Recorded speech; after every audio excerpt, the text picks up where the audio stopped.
Coming up next on the Filthy Rich Cleaners podcast. There was a point where if I got a text message completely out of the blue for some reason, my brain immediately was like, oh no, what is wrong? Why they're texting me? From your first dollar to your first million, welcome to the Filthy Rich Cleaners podcast, presented by ZenMade. Join your host, Stephanie Pipkin, founder of Serene Clean, as she shares proven tips, tricks, and hard-earned lessons. Whether you're just starting out or ready to scale, get ready to discover how to build your own cleaning empire. Let's roll up our sleeves and dive in. Hello, everyone. Welcome back to the Filthy Rich Cleaners podcast. I'm your host, Stephanie from Serene Clean. And in today's episode, we have a very special guest, Miss Lucy Spencer from River Girl Cleaning in northern Boston, Massachusetts. And Lucy has owned her business for darn near 2 decades now. And we have a lot to learn from her. She has an incredible story, and I can't wait to hear all about it. So welcome, Lucy. Thank you so much for joining us. Oh, thank you, Stephanie. I'm super excited to be here, super excited to meet you, and let's do this. Yeah, heck yeah, love it. Love the energy. As you know, I like high energy. So tell me about what were you doing before you opened your cleaning business? Give us some backstory of just your life in general. So before opening the cleaning business, I pretty much bounced around between retail, and I worked for many, many years in our beloved Dunkin' Donuts. Hell yeah, we love our Dunkins. Yeah. So I worked at Dunkin's for a very long time. I worked at retail. When I did the first step to start the business, I was actually working in a big national chain of retail stores. And I was happy because I love people. I love the interactions. But I have sort of a backstory because I have people in my family that run cleaning businesses. I have 2 family members that have 2 different businesses. Really? So we at some point I was talking to my sister and I was like, why don't we start something? Even if it's just a little side thing to make a little extra money or, just get ourselves busy, be owning our own time. So that's how it kind of started. Okay. And are they in Boston, your family members that have the businesses? Yes. Oh, I'm intrigued how that all works together. I know. So my sister actually worked for our aunt when we started this thing. She was doing, cleaning. She was a cleaning technician for that business. And so was my cousin. Mm-hmm. And my cousin ended up going and opening his own business as well. Wow. And it's actually awesome because we exchange information very so often. We help each other with the business. And it's so funny because in family meetings and, dinner parties and all that stuff, the subject of the conversation is always the same one. We always talk shop. I actually really love that because one of the biggest kind of negative experiences that I've seen is just in consulting or just talking to people is people working with family in their business, and that can be some of the worst things that you can do. So in this kind of solution that you guys have, you're all in the industry, but you stay in your own lane. So you're collaborating and kind of so if, say you have too many clients or you're overbooked or something, would you then send that to a family member or how would you handle that? Yes, definitely. I do actually. It's just so funny because I do send to my friends. I have friends in the industry, as you would imagine, we network and we connect with people that way. One of my very good friends, I'm always sending clients that I can take on. I call her and I say, hey, I gave your number to so-and-so. They'll be reaching out to you. That's awesome. So she picked up quite a few clients from that. And my cousin, he's going on vacation next week. So we're kind of covering for him on the days he can reach, can service everybody. So it's good. We exchange experience and we learn from each other. And funny enough, we are in the same region. We are in the same area. So, one of the things is that there are clients for everybody. Mm-hmm. And there's more than enough to go around. Even though we are in a market where it's floated with individual cleaners, we have a lot of solo cleaners going on. In this area, I would say probably about 80% of the business in the area, it's run by small businesses. It's very hard for a big chain to kind of dominate the Boston market. That's interesting. So you would say that Bostonians aren't interested in going for a Mary Maids or a franchise. They would like to work with smaller businesses? I feel like there's two factors in there. The first one is when you get a smaller business, you kind of get a more personalized service. Yep. And also because there is such a high flow of people offering the service, it feels like you maybe end up hiring someone local other than a big company that you have to go through hoops to get in touch with someone. Yeah. So that's a great example of like how we can kind of stand out compared, because every single large city is going to have franchises, right? And it's like it sometimes feels very overwhelming. Look how many reviews they have, or they're so established, or they look so professional. But there's definitely downsides, and I've talked to many people who have gotten clients from franchises, and that's what the customers say is they're like, it's so impersonal. It just feels like we're a number to them. And there's things to learn from franchises for sure, because they obviously know how to scale, but I feel like we can really have the upper hand as small businesses over them sometimes, because we can just give that personalized experience. Yes, I feel like there's a client for everybody, right? So there is this kind of person that will prefer, a more like standard, service. There's this other client that will like a different, more personal approach or more customized cleaning. And there's plenty of people in the world, so there's a little bit for everyone. Yeah, I love that you guys, just your entire family clearly has a very like abundance mindset about clientele in general. So tell me about getting those first few clients. What kind of tactics and strategies did you use when you first opened up? How did you get customers right away? So there is kind of interesting because my initial investment in the business was literally $10. That's how much we spent. And I was working retail and talking to my sister, brainstorming this idea. And I was like, how do I go about starting? This was like in spring of 2008. That was like many, many moons ago. Wow. So spring 2008, I was like, well, how about if I reach out to people I know or people around me? So what I ended up doing was I wrote a letter. And in the letter, I said, I stated who I was. I gave my home address. I told them where I lived. What? Yes, exactly. So I was like, I started the letter like, oh, my name is Lucy. I am married. I live at this. And me and my sister were starting a business. We're offering cleaning services. And I'll be more than happy to come and talk to you, to introduce myself if you have any interest along those lines. And I remember like at the very bottom of the page, I said, we're willing to offer a free cleaning for women undergoing cancer treatment. So then I made 100 copies of those letters, fold them neatly, and I have to mention this because my husband will be very disappointed if I don't. Me and my husband, he helped me with this. We went around our neighborhood, like the immediate neighbors right next door, and we start passing those letters. We'll leave them the letter on the front steps, like. We went through 100 houses, and from those 100, I got 4 clients, 4 phone calls. And that was like the very first 4. And I remember our first cleaning, we charged $50 for the cleaning. Yeah. How long did it take? Do you remember? I think it took like 3 hours, like 2.5, 3 hours. And back then, I was like, we're happy. Like my sister got $25. I got $25. We're all like, yay, celebrated. And so we ended up booking 4 clients that stayed with us for a very long time.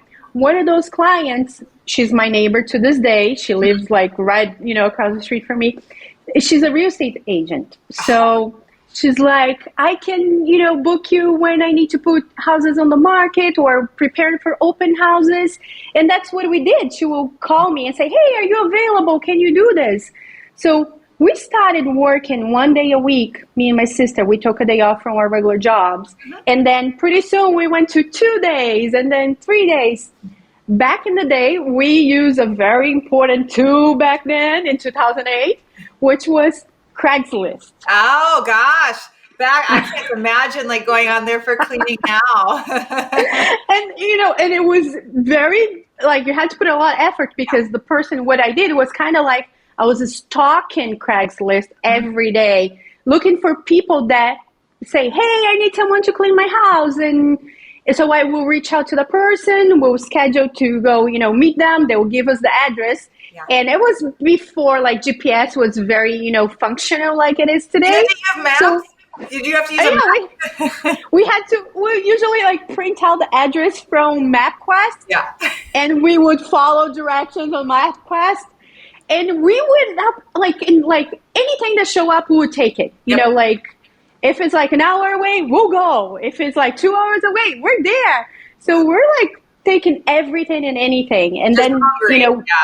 Yep, anything. So much that one of the very first clients we got through Craigslist, it's actually still with me today. It's been like 17 years. And she's still there. We went through a lot of things with her through the years. Like she moved like 3 or 4 times. She got divorced. Her kids went to college, and we're still there. That's amazing, and also just shows how like entrenched you can be in people's lives in our business. I do hope you've done a couple price increases on her. Yeah, we definitely did. Good. But I guess what I really love that you were highlighting how easy we have it today. Like you are making me so appreciative. I'm like, I can't read a physical map. So, because I'm 29.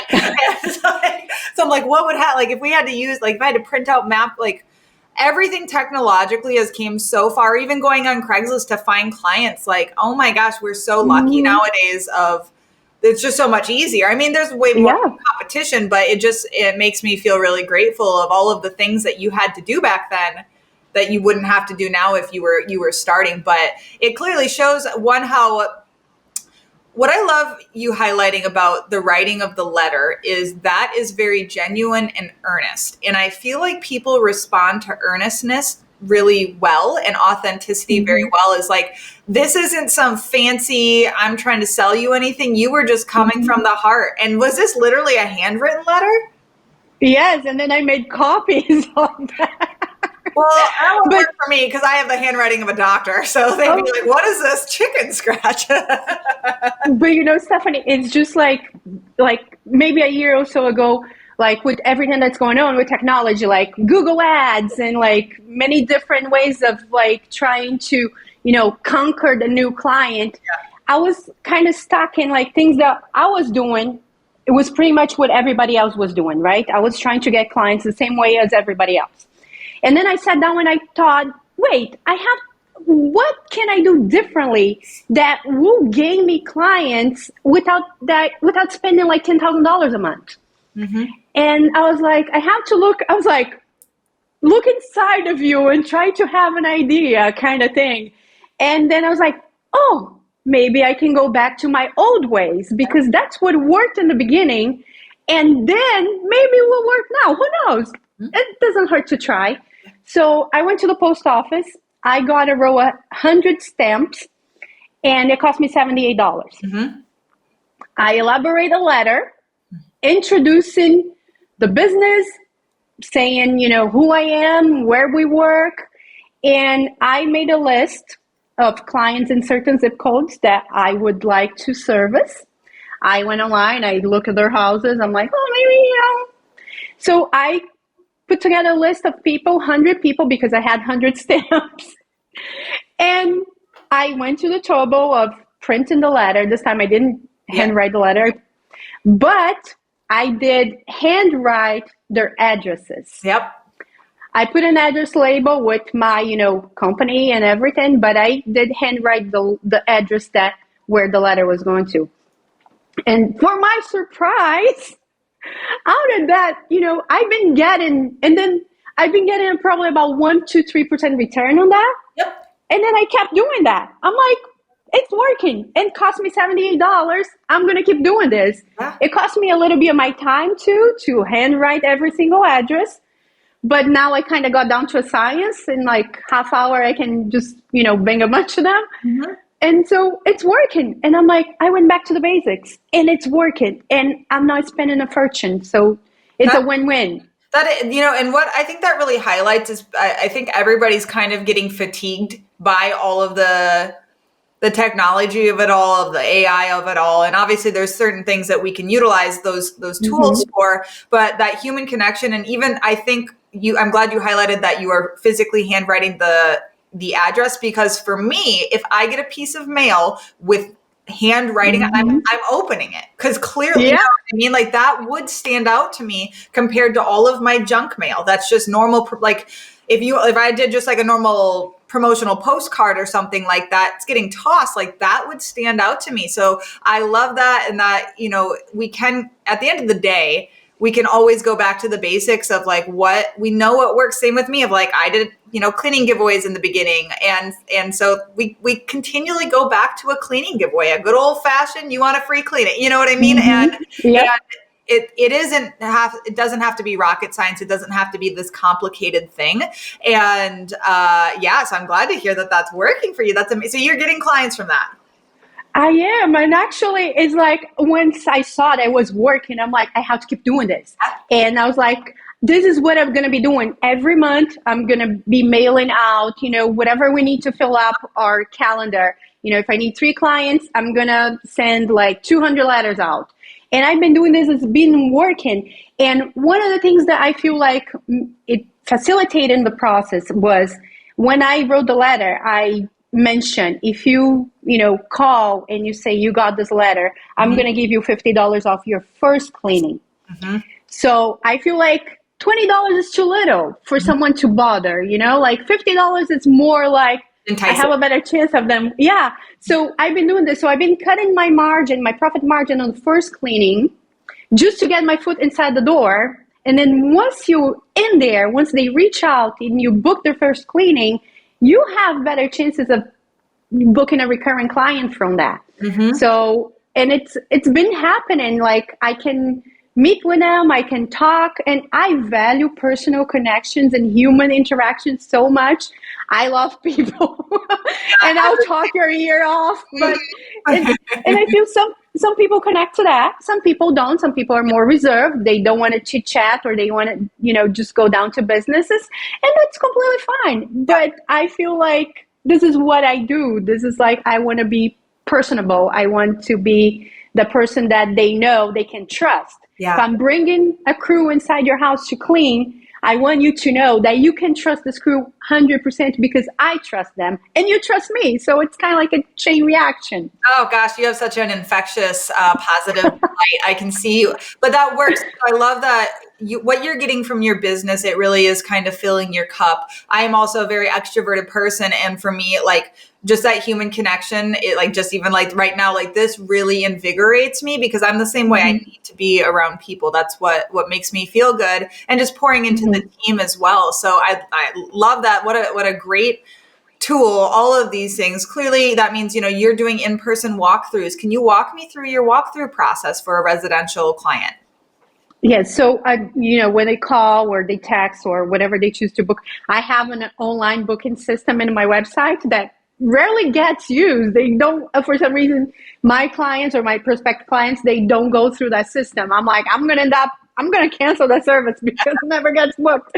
So I booked I offer them, first I ask them, what's the best day and time for you? And I always try to make the effort of accommodating their time. If it's a Saturday morning, so be it, So they feel they are important. So they feel like their business mattered to me. When we come in, I introduce myself and I ask them to show me the house. Can you show me around? And we can talk the details. And I ask questions during the conversation. Are you sensitive to any smells? Do you have any allergies? Is there a cleaning product that you dislike? And then I always tell them, we bring our own supplies, and unless you have something very specific that you want us to use, then I ask you to buy and provide that product. Otherwise, it's what we bring.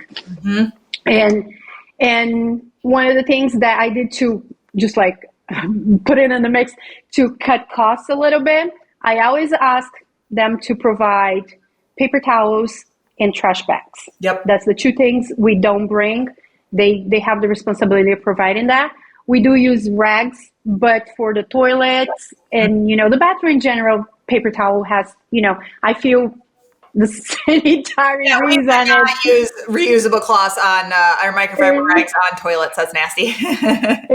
So that's the 2 things. So, usually when I do the walkthrough, I have this thing in my brain that I put the house, I put the house on my brain, and immediately my brain knows how much I'm going to charge, which I'm studying to maybe make a more scientific approach because it's all in here, So like to figure out how I can charge them with, by square footage or whatever. But right now it's like my price is in my brain. So I go in and I'm like, oh, this house, okay, $300, $400, whatever. And I have to come up with a system to come up with that price just in case I step back and I have someone else doing the walkthrough, or we do the price over the phone or something like that. But I still value that initial meeting. Yeah. I like to have a chance to make a good first impression. No, and I love that you are talking about this because obviously, like I've said many times, like we don't do in-person walkthroughs, and there is detriment to that. What you're talking about, that connection, much more difficult to make that without that in-person walkthrough. So that's the negative. The other negative is we're not seeing the space. We're not seeing the clutter. We're not seeing these things. And there's ways around that, right? But for us, that dictates the pricing model that we use of hourly, because we're going in sight unseen. It's a lot more protective in my mind, especially for that initial meeting. Whereas when you go in and you see it, you can be a lot more confident on a flat rate price, right? Because you've seen the space, and they're also going to appreciate that you took that time. So pros and cons, guys, to both ways. And obviously, like, you get a lot of joy and fulfillment out of that. So talk to me about your current team and how did that start? Did you start hiring pretty early on in your journey, or what did it look like from the team perspective for your business? So for the most time, the first few years was just me and my sister. Yep. We're split everything half and half. And wasn't until, I don't know, maybe like 5 years into the business that we brought someone in. We brought a third person just to sort of like help us out with our daily workload. And that led to another person, and then to another person. And then at some point, my sister, her husband has a business, and his business took off, and she was going, she's getting into college as an adult, as a mother, and everything became too much for her. So she was having a hard time, like, keeping up with the things that she needed to keep up, and she was helping her husband with the administrative part of the business. And she realized it's just been overwhelming. I can't do this. Yep. So we decided to split, which was the saddest day of my life. Especially, it sounds like you guys had a really great it worked well for you. We always had a great time working. We would be the people dancing in the client's kitchen when nobody was home, right? We had so much fun together. It was, I feel like that maybe held us back a little bit because we were in a very very happy spot. We didn't have any ambitions of growing big or making $500,000 a year. Yep. So we're just doing our thing, having fun, having coffee together, stopping for lunch together. And then when she left, it was sort of like a punch of reality for me, because now I'm on my own. What do I do? Yeah. And I was like, I don't know how to run this by myself. I always had someone, right next to me. If I went on vacation, I had nothing to worry about. I could just turn off my brain and no worry in the world. I could be laying on the beach for 7 days and I knew everything was going to be standing when I came back. And now I don't have that anymore. So that's when my mindset started changing, and I was like, I have to do something. And then my shoulder gave up. It was, too many years of vacuuming and dusting, and I was like, okay, this is it. This is my sign. I have to step out of the field and do this from behind the scenes, and still do the work that I love to do, interacting with people, meeting clients, but it has to be in a different way. I have to be behind the scenes now. What was that transition like for you, for your clients? Was that difficult on them? I know a lot of time, I know for me it was, my clients did not want to not have me. And so I kind of had to, sit them down and give them a little talking to, like. So it That's a good question, because in my brain, I was like, I'm done because my client's going to leave. They want to see my face. They want to talk to me. Yeah. And it was all here. I was freaking out. I'm like, I'm going to lose everything. And it turned out that I was like, well, let me just do this the easy way, slowly. Transition. I'm still going to show up here and there. And then when I tell them I'm not coming anymore, but you can still reach me. I'm still around. And, the first few times you still communicate with them, you still like send them a message, hey, how's everything? Or let them know you're not gonna see me today, but you can trust this person 100%. And so it turns out that I never lost a client because of that. But it took like longer than I expected. It's just like slowly, baby steps, letting them know that I'm still here and I'm still going to show up. I'm going to come into your house. I'm going to talk to you. I'm going to see how everything's going. But I'm not going to be here scrubbing the toilet next time. I'm sorry. Yeah. And I think a lot of times these fears are in our head of how people are going to react. And that stops us from taking certain leaps, right? Of like, oh, they're going to be so upset with us. And I know for myself, like very strong, I've definitely worked on it over the years. But what makes us really good owners sometimes is that we're good service-based business owners is people pleasing, right? We want to make our people happy. We want to make the customer happy. But I think that fear of somebody being unhappy with us oftentimes like holds us back. Has that happened with you? Yes, definitely. Definitely. All the time. And there was a point where if I got a text message, like completely out of the blue for some reason, my brain immediately was like, oh no, why? What is wrong? Why they're texting me? It turns out like, oh, I just want to let you know that we're going to be out of town and, you can let yourself in. And I'm like, oh, such so a relief. Yeah, very. So I'd love to hear kind of like, you already mentioned briefly or touched on that you had to really change your mindset when your sister left and put yourself a bit more into a leadership role of like, okay, I'm not going to be doing the cleaning. So now you've been at this for 17 years. And are there very strong shifts in your identity or in any of your behavior or personality that you feel has changed for the better since you've, grown the business and continued to evolve? Definitely. Because before, when I was on the field and I have the ladies working with me, it was more like, we can do this together. Let's get this. Let's do this. And like people know what to do. So you get the bathroom, you get the kitchen, and let's go. And now you have to step back and you have to delegate. And I had no business background whatsoever. I didn't know how to give orders. I'm like afraid of giving orders.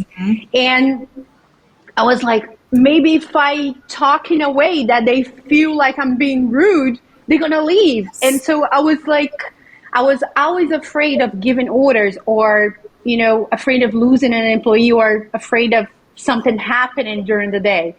And that's where I had to educate myself, like teach my brain that now you have to delegate. You have to make sure this runs like clockwork because it's your name, it's your business. This is how you make a living. If things go downhill, then, who's going to pay for groceries? Like kind of like that, right? So I have to educate myself to think, well, I'm responsible for this and this is how it has to be done. This is how I think it's the way to do. So let's do it. And it's hard once once you don't have anyone to teach that, you have to go and find the information and find the education and that's when I started attending the webinars, listening to podcasts, reading books. Yeah, and that's why it's like I definitely implore all of our listeners of like don't just consume cleaning industry stuff, right? Like there's so many wonderful leadership books and just self-development books in general, and you may not resonate with everything in a book, but sometimes there's just that one little nugget that comes from it that sticks with you, and it changes your behavior, because it was said in a way that you'd never thought of it before, right? Exactly. So I love that you seeked out information that was going to better you and turn you into the leader that you wanted to be. And do you have any memories of kind of butting heads with employees or allowing them to walk all over you and like learning lessons? Like anything you care to share? Yeah. So, excuse me. This was like very hard because I had an employee who had a very strong personality. She was fast. Yep. And she was like a workhorse. But it was always very hard to communicate with her because she had her own opinions. Mm-hmm. And she would talk back and she would let me know what she was thinking. Yeah. And sometimes it was not pleasant. Yeah. But because she show up, she does the work, she's fast, I kept going. And to one point where that was being, because I was not putting things, like setting clear expectations. Expectations, yeah. Mm-hmm. I was getting sick. I was dreading to wake up in the morning to go to work. Wow. And it was so tough on me, on my family. It was getting me like super, super like tired early. Mm-hmm. And I didn't even want to deal with her anymore. But I couldn't make myself to fire her. I could not make myself to let her go for some weird reason. Do you think it was because you were afraid, like, you weren't going to be able to replace her? Or what was that fear from? I think it was just like a fear of the confrontation. Mm-hmm. To put myself in a situation where, like, I'm not comfortable with, or it's something different than what I'm used to. Yeah. Because it's very easy for you to just like be rolling things and letting slide. And I'll deal with this tomorrow. Maybe tomorrow will get better. Maybe she'll have a change of heart. Maybe she'll become a great person. Who knows, right? Mm-hmm. Potential, right? Exactly.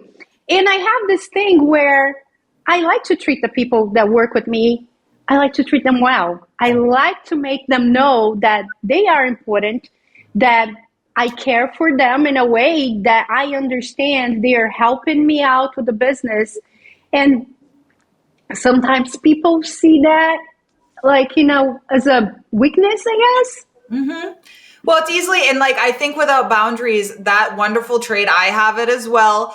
Pretty much everybody listening probably has it, is like, we see the best in people. We genuinely want to help. And if you don't have a boundary in place, that will be taken advantage of again and again, because you're not stopping it. Right. And yeah, exactly. Some of it, it sounded like almost every day there was instances of you should have said something. I'm not saying anything negative, but because I've done this too, where I've been so resentful or not wanting to deal with somebody, but I won't say anything to them in the moment because I don't want to deal with the confrontation. Mm-hmm, exactly. And it was that point where we are inside a client's house. What if I say something and things get out of hand? Yeah. Right. And also what if I say something without really thinking this through? Mm-hmm. What if I say something that sounds, bad, or, am I going to get sued for it? Right. So I always been very careful with that kind of stuff. Yeah. So what happened with her? How did it play out? So I was on vacation. That's one of the things I have about vacation. I was on vacation and I booked a cleaning across state lines in New Hampshire. Okay. On a beach house. And I sent out the schedule. I sent out everybody's hours, and she said, and she sent me a message saying, just to let you know, I will do it this time, but next time don't count on me going across state lines. Why? And and then at that point, I was like, I'm done with it.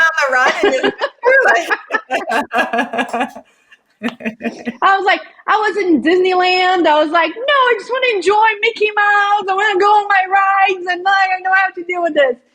And then that was it. I gave her to the end of the week, and then so I felt much better. Yeah. I bet that was immediate relief. I also love that the recent podcast interviews, everybody has some type of vacation horror story of it's always on vacation that bullshit happens. Exactly. Yep. And I'm like, I'm here, Mickey Mouse, and I just want to be happy, the happiest place on earth. And it was like, no, not having this on vacation. Yeah. So, but I would imagine, at least for me, once I started ripping the Band-Aid off and having those difficult, potentially confrontational conversations, like it's like a muscle. You get better at it, and you kind of have to, because it's not like that's going to go away if we are going to be the owner, right? Exactly. And it's like, it's experience. You gain, like you say, muscle memory, you gain experience from that. So next time you come across a situation like that, your brain immediately goes, hey, you've been there before. You know what to do, and you have to do now because you know how this is going to plan. Same deal with clients. Like for the longest time, I was like very proud of myself because I always said, oh, I'm good with dealing with difficult clients. I can handle it. I do this. And then it turns out they're doing more damage than good. Your mentality right there, my mentality was like drain my life out of me, right? So the moment like I said, enough, I'm not going to deal with some person that has, a difficult approach in life or a difficult attitude. When I realized I don't need to, everything became easier. Like it became peaceful. Well, and I think once you realize that there's always going to be a client to replace them, and I think we get just like firing a client versus firing an employee, it's kind of that same thing of we're letting the fear of multiple things potentially dictate our lack of action or accepting totally inappropriate behavior. And I know for me, like the first time I fired a client, I mean, he was flabbergasted. I don't think anybody had ever said no to him before. And he threw a total tantrum, and that like, this isn't a fit. And once I did that once, it made it so, I wasn't afraid to do it again. Like, hey, that wasn't the end of the world. They didn't burn my business down, right? They didn't egg my house. It's okay. You don't tell them where you live, so they can't egg it. And I know, right? Don't give them your address. And my husband, he always says something to me, like every time I complain about a client being unreasonable or, we talk about things, we talk about business at home. And he said to me, you never missed a client that you fired before. Nope. What are you waiting for? And they're like, it's true. Everybody that came and went, unfortunately, I don't miss them, or fortunately, right? Oh, yeah. We painstakingly like hem and haw and we fixate on this thing. And it's like, that's a really great way to think of it, of like, well, the last time you did this, it was instant relief and you never thought about it again. So why are we waiting? Like learn from our previous experiences, but faster, right?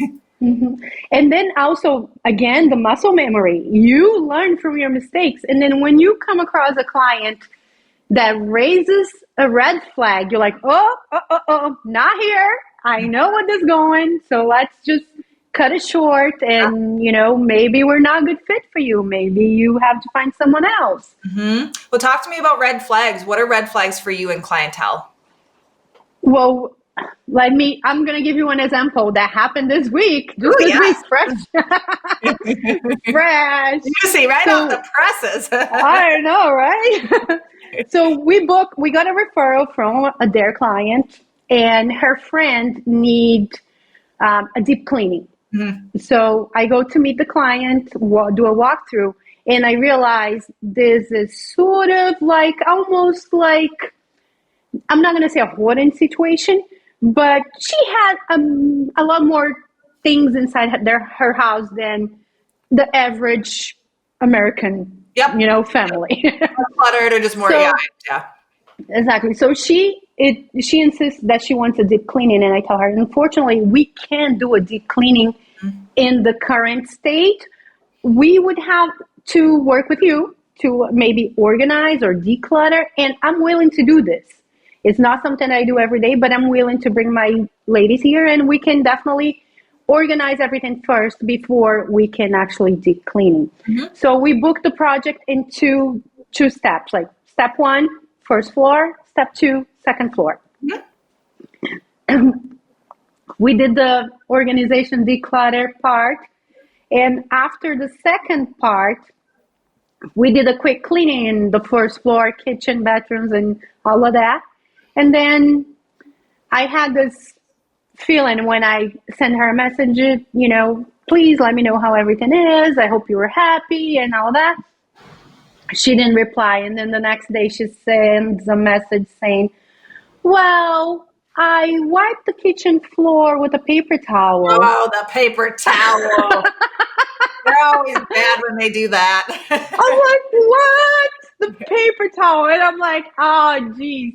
And I bet that place I'm looked like $1 million compared to what it did before, right? oh my God. Yeah. The bathrooms, all the effort we put into the bathrooms, and she goes and wipes the floors with a paper towel. Mm-hmm. And then she wants to know, what did we use, how it was washed, and like, did we use a spin mop? We use a rag? And then I go through the whole thing because she was referred, from a client. And so I don't want to have like this like expanding and being a big thing. So I was trying damage control with this lady. And then she say, well, so then now we can book the deep cleaning now. I'm like, I don't think so. Mm-hmm. So you just were like, you said, no, we're not going to do the next one? Well, luckily, I have a cutoff for new clients and deep cleanings. And this year we booked the cutoff for November 3rd. Mm-hmm. So after November 3rd, I'm not taking any more new clients. I will just work with the recurring ones for the holiday season. So I was like, unfortunately, from this point on, I can't book that anymore. Maybe next year, January, we can definitely talk again. So I felt like it was a way of not being rude or telling her, I don't want to work with you. Mm-hmm. Exactly. Yeah. And then we're just like, we'll push this problem to next year. Well, and I love that. That's a really good point, is like, I think sometimes when we're like, oh, I fired this client or whatever, they think we're literally being rude, or we're being very, like, a lot of times it's just very tactful how we talk about things, right? Like there is a certain skill to speaking professionally, like business speak almost, instead of, and it's not being sneaky. It's more so protecting their emotions so that we're not dealing, because how we handle sometimes a situation, this could lead to a bad review, or it could lead to somebody walking by and saying, yeah, okay, that makes sense. Maybe next year. And then she's going to forget about it or hire somebody else, right? And kick that can down the road. Exactly. Because when they're happy with you, they might never tell anybody about it. Mm-hmm. They might never refer you or tell any other friends or family members about it. But if they feel like you somehow disrespect them or offended them in any way, even if you didn't mean, or even if they are not understanding the context, then they might tell 10 people about. Oh yeah, we don't want that. People are very loud, unfortunately, and so we have to handle it. It doesn't mean we shouldn't be afraid. Like, we can't let that fear not have us do what needs to be done. But there is a very tactful way of handling things sometimes. And exactly. Just staying calm, right? Like, not allowing it. Because was this over the phone that this was happening? Yeah. Yeah. And also, I feel like maybe sometimes you can just say, hey, I feel like we're not a good fit for each other. Maybe you benefit from having a solo cleaner in your house.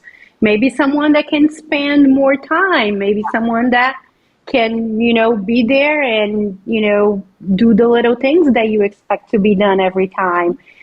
Maybe a housekeeper, maybe, like, just kind of stir them in a different direction. Yep. And I don't mind, referring other people sometimes. I'm like, oh, I know this person. Maybe you can contact them and see if that will work. Like I mentioned my friend before, I keep sending her people. or your competitors who you don't like if you have a difficult person, like, here you go. Your problem now. Your problem now. Yeah, exactly. So I'd love to hear so how big is your team now? How many on average? I know it changes by the day sometimes.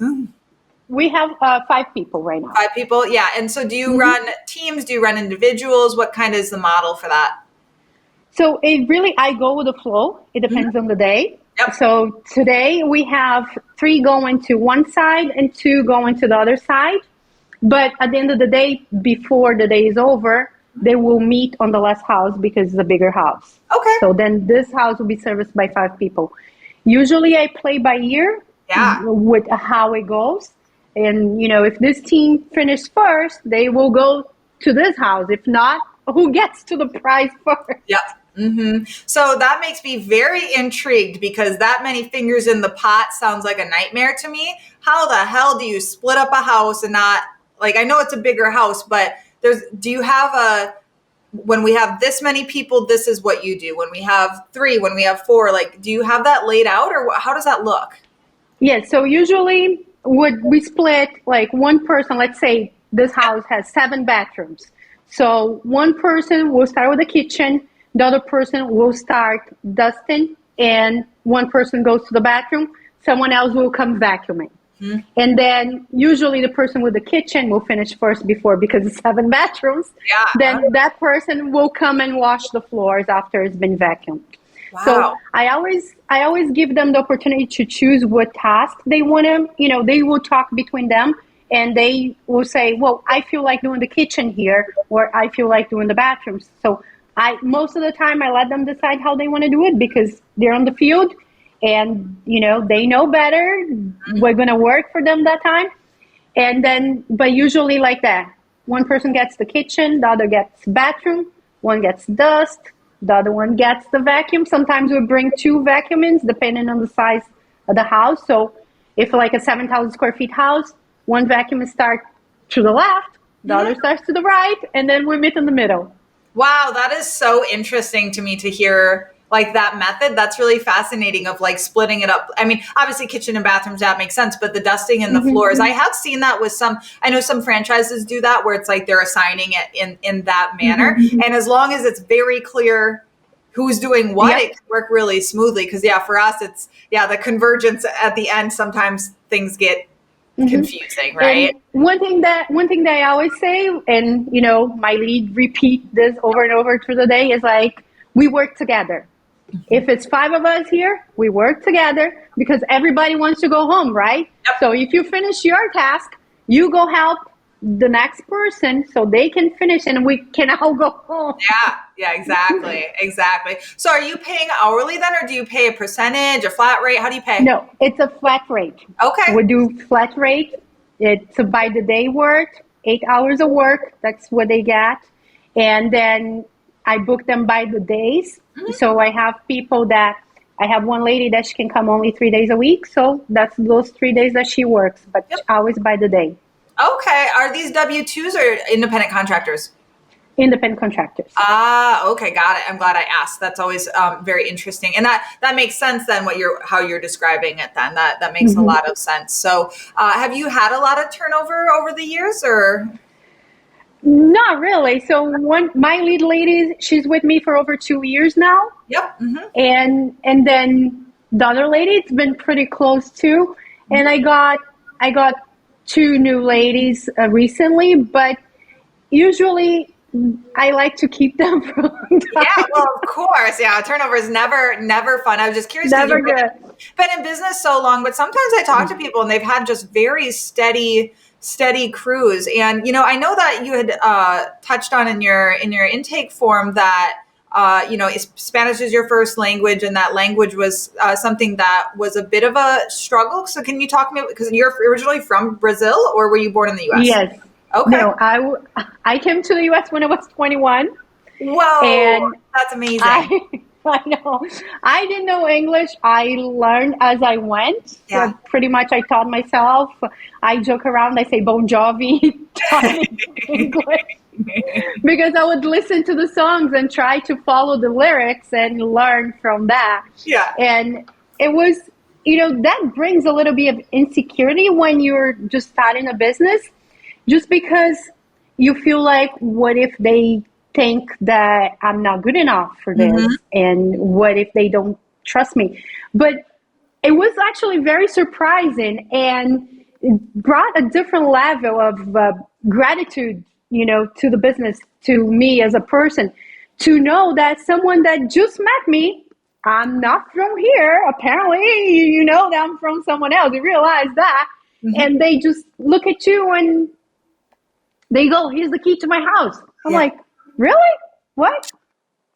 I'm like, it's mind blowing. Yeah, no, it is. But I think that shows when you do show up in a very, again, that earnestness, that professionalism, that friendliness, like people can obviously, like you can trick people and there's people who are very good at scamming and things like that. But I had that same experience early on. I mean, I was, 22-year-old kid and here's this very like wealthy person like, yep, here's the key to my house.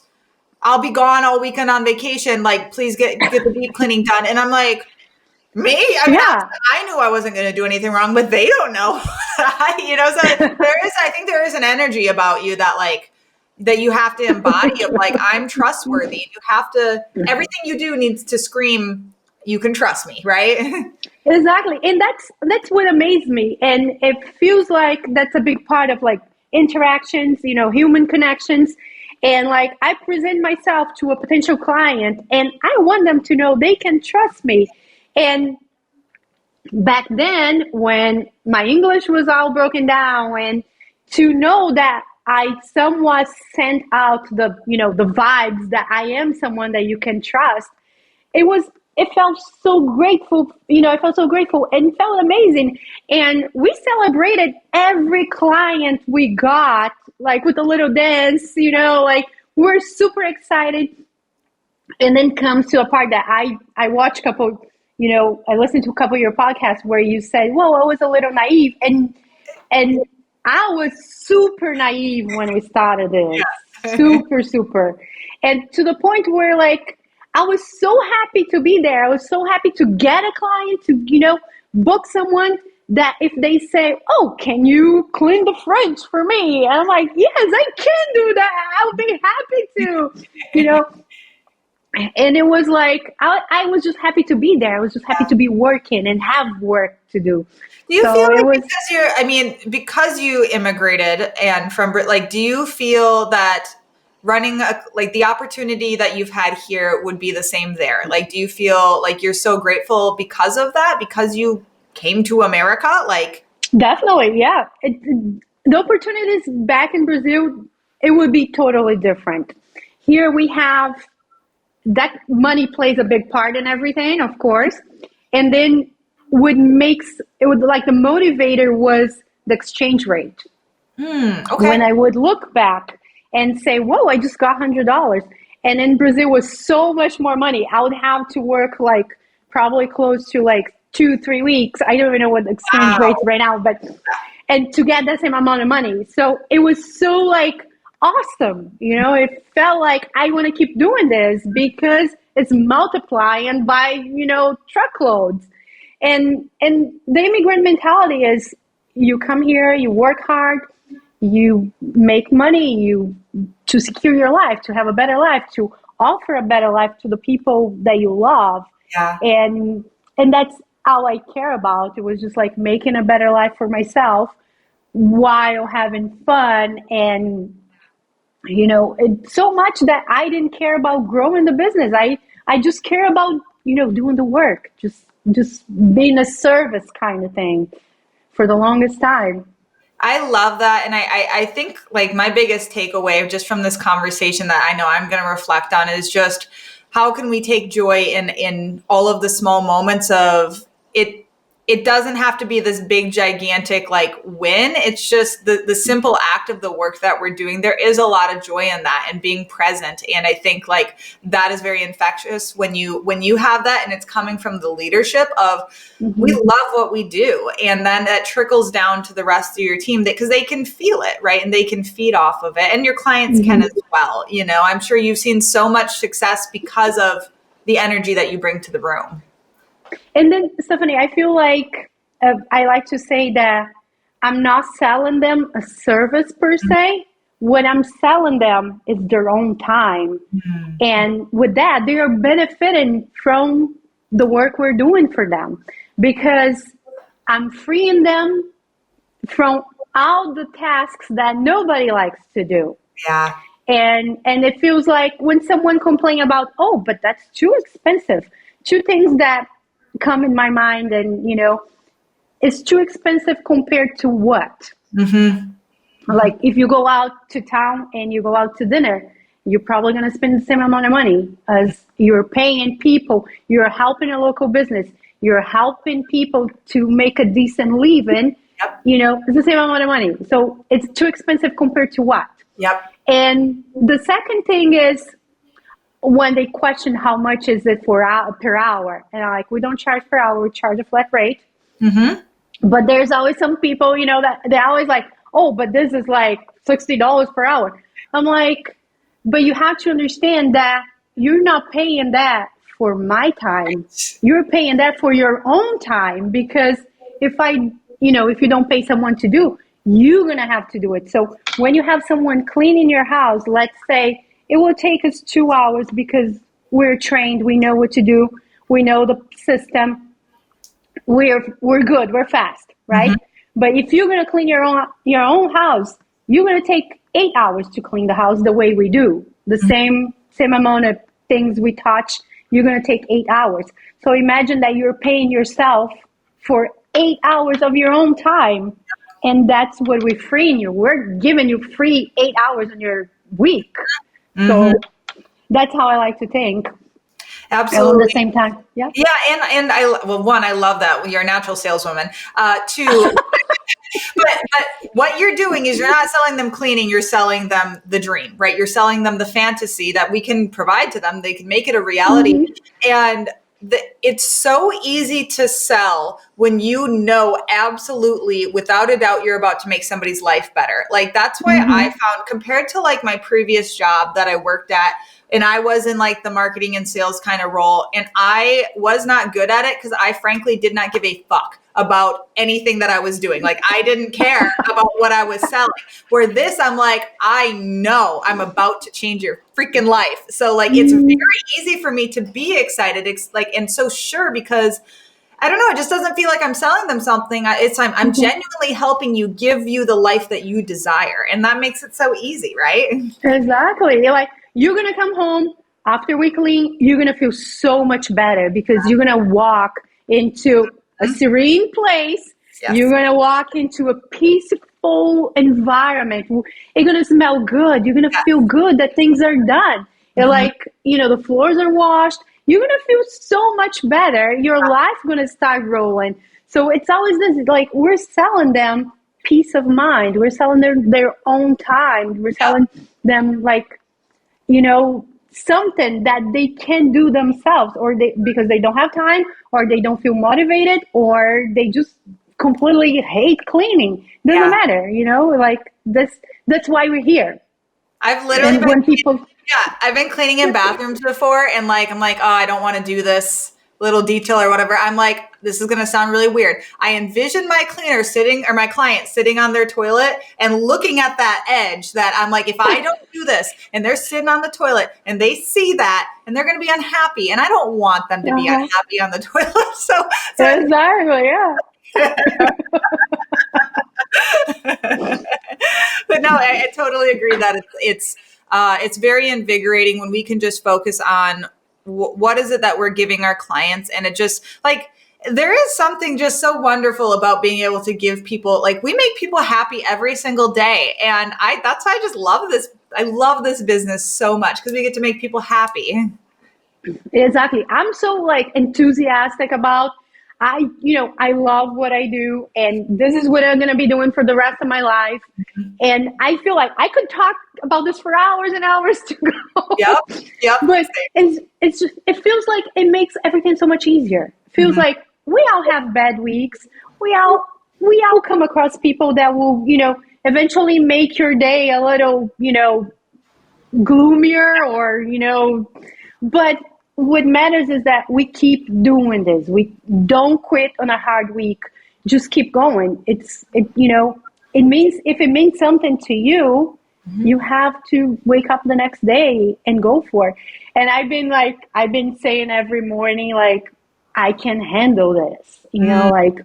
When I'm in my car, going somewhere, and I feel my brain start going about the things I have to do, or situations that I have to take care of. I'm like, I can handle this. I can do this. And then I remind myself, and I feel so much better because I get into that mentality that I can definitely do that. I'm good. I'll do it.